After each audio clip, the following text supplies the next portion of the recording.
Beirut is rebuilding again.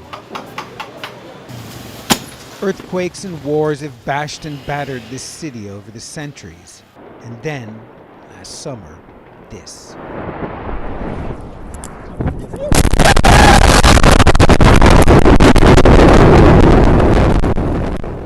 People have always somehow managed to rise from the ashes. The more than 200 lives lost in Beirut's port blast, however, are gone forever. 15-year-old Ilyas Khouri died from his wounds 2 weeks after the explosion. We have no future after this young man was killed, his uncle George tells me. We're trying to convince his sister to move to Canada to stay with her aunt, not to stay here because this country has no future.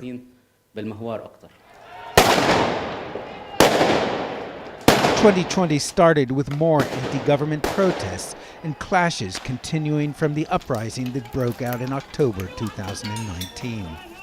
Since then, the economy has collapsed, the currency has lost 70% of its value. The United Nations says 55% of the population now lives below the poverty line, made all the worse by the coronavirus pandemic.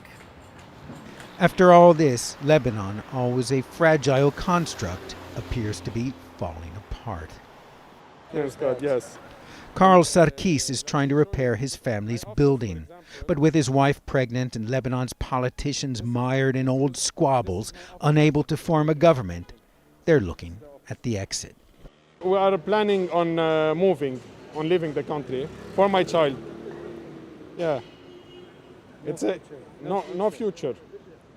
Yeah, no future. There is no future because we still have the same people that are governing. Mariana Wahbi co-founded the group Babul Shabak, Arabic for door and window, to help people repair their homes after the blast.